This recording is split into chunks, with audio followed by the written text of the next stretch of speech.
esta relación menos asimétrica nos lleva a otro tema, que es el de la participación, ¿no? Bueno, el alumno participa, no participa, pero ¿qué tipo de participación? ¿No? Porque por ahí también es una palabra bastante bastardeada. Y yo creo que quizás ahí uno debería distinguir por lo menos dos aspectos. Primero, para que la participación sea efectiva, hay que considerar objetivos. O sea, ¿para qué se participa? ¿Cuál es el objetivo? Y el objetivo, uno lo puede poner, puede ser muy específico, concreto. Supongamos el objetivo es mejorar el nivel de matemática en la escuela secundaria, es concreto, específico. Y el otro objetivo, y otro tipo de objetivos son difusos, ¿no? Y entonces uno dice, bueno, mejorar la educación del alumno. Es muy difuso, eso yo después no lo puedo medir. Entonces, si uno no tiene objetivos concretos y dice, yo quiero mejorar el rendimiento en matemática de los alumnos en un 20%, pasado un plazo voy a poder medir eso, voy a poder evaluarlo. Si no hago evaluación, nunca puedo crecer. Es decir, yo creo que la palabra evaluación está un poco como, tiene un poco un sentido de temor, pero me parece como la de la disciplina, pero me parece que la evaluación es un elemento fundamental para poder crecer. Si no, hacemos más de lo mismo y no mejoramos. Entonces, yo creo, por un lado, este tema de señalar el tema de qué tipo de objetivos uno se va a proponer, si es que quiere la participación de varios, y el otro elemento a considerar es ¿con quién lo hago? ¿Lo hago solo o lo hago con otros? Si lo hago solo, es probable que se pierda, ¿no? Porque uno no logra la continuidad. En cambio, si logro convencer a otros, de alguna forma lo puedo ir poniendo en la agenda pública. Y hay algunas cosas que, no solo en Argentina, en el mundo nos están mostrando que han tenido resultado. Por ejemplo, el interés en los temas de la ecología. 30, 40 años atrás eran apenas los verdes, los partidos verdes, y eran casi como totalmente marginales. Hoy está en la condición básica de cualquier empresa, está en todas las escuelas, incluso hoy me comentaron el jardín maternal de 3 años. O sea, quiere decir que se volvió un tema importante. O sea, quiere decir que hay algunos elementos que uno los puede ir colocando y de alguna forma hacerse importantes. La historia también es otro tema que empezó a tener también mayor interés. Entonces, quiere decir que cuando hay un propósito y hay gente que se va sumando, es algo que puede cambiarse. Es decir, y acá quiero recordar al doctor Agulla, que bueno, miembro de esta academia, él siempre decía, los hechos sociales pueden modificarse porque han sido creados por las personas. Entonces, donde uno lucha, digamos, entre el fatalismo de que algo no puede ser cambiado y algún proyecto, un ideal al cual uno debería empujar. Y en ese sentido me parece que la acepción amplia de responsabilidad, de responder a algo nuevo, me parece que vale. ¿Más o menos en tiempo? Un poco más. El otro tema que uno puede asociar al tema de la participación es ¿quién asume la participación, no? Y entonces algunos dicen que la participación, la responsabilidad, supone a alguien que tiene una identidad social, ¿no? ¿Qué es identidad social? Y es alguien que de alguna forma es reconocido, personas, organizaciones, actores en general, ¿no? Y en realidad lo que uno debería tener es cómo identificamos, ¿no? a esos actores que asumen esto. Entonces, acá en educación nos encontramos con algunos temas, ¿no?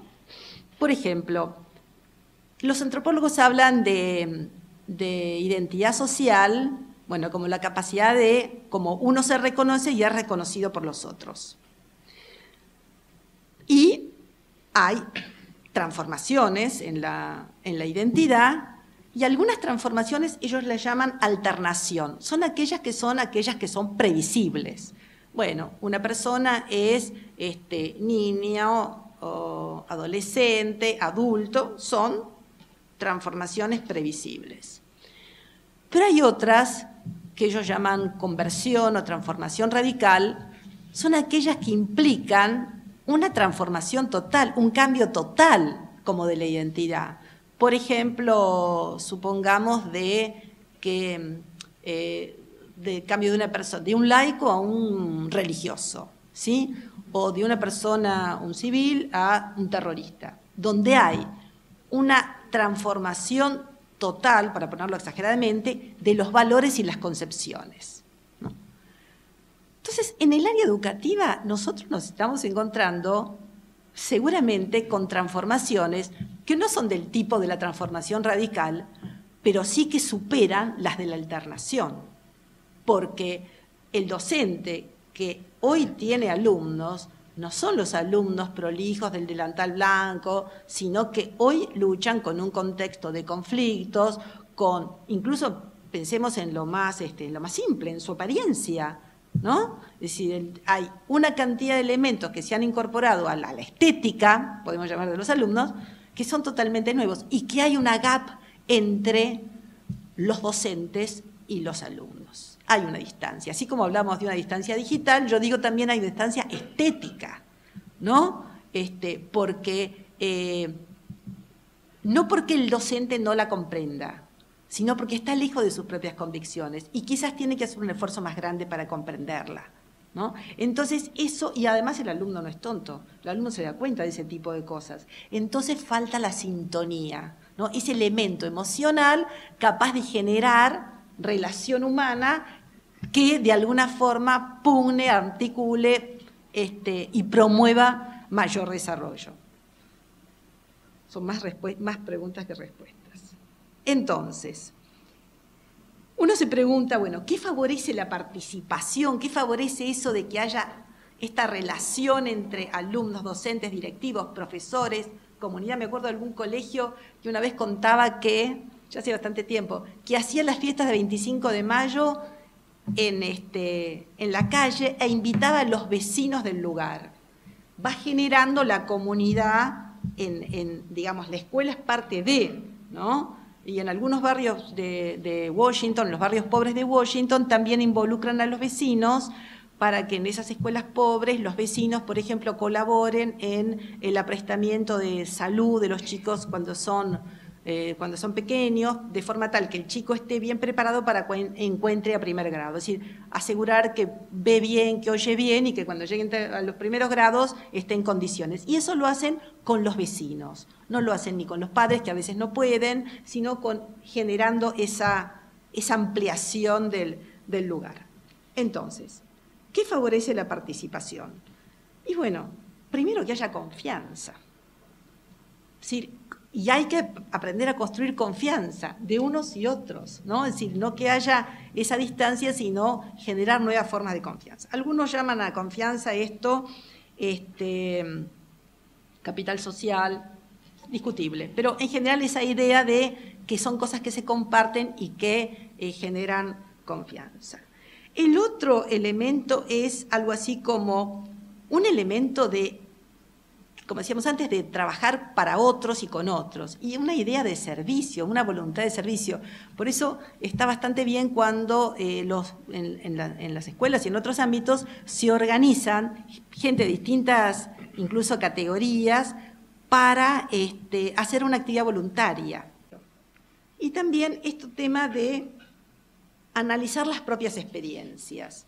Yo diría que en realidad más apropiadamente es la experiencia positiva. ¿Pero qué es una experiencia positiva? ¿Es esa que me salió bien, algo que yo me propuse, o es aquella que hice, terminé, evalué y me propuse otra forma de hacer de acuerdo al resultado que analicé? ¿No? Estamos muy acostumbrados a pensar que la evaluación positiva es aquella que está de acuerdo a lo que me salió fantástico. Sino este otro punto que es eso de evaluar lo que uno está haciendo, ¿no? Y por eso, en ese sentido, son tan importantes los exámenes. Los exámenes son una forma de autoevaluación del docente y del alumno, de ambos. Entonces, los exámenes son instancias superadoras, ¿no? Si uno les da el adecuado contexto, son elementos de crecimiento. Y bueno, y finalmente diríamos que en relación a qué es lo que favorece esta confianza, esta idea de que esto que se pueda hacer en la escuela tenga un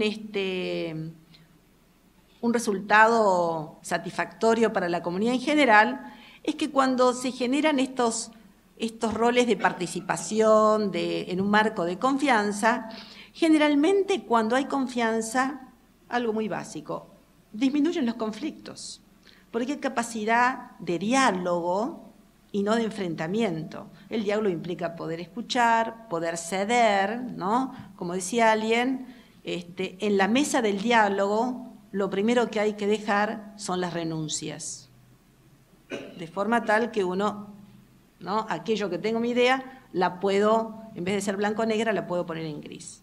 El otro elemento es pensar que los comportamientos contribuyen al bienestar general, no es solo el propio sector, ¿sí? Y después, esto insistentemente, me gustaría como terminar con esto, es la idea de la cooperación, de la asociatividad.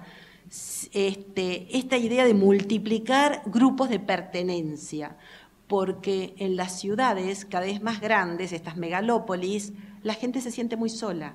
Entonces, los chicos también, los jóvenes también, ¿no? Que son nuestro tema quizás de mayor interés. Y entonces, tener grupos en los cuales tengan algún interés común los ayuda precisamente no solo a desarrollar alguna actividad, sino también a tener un grupo donde pertenecer. Bueno, nada más.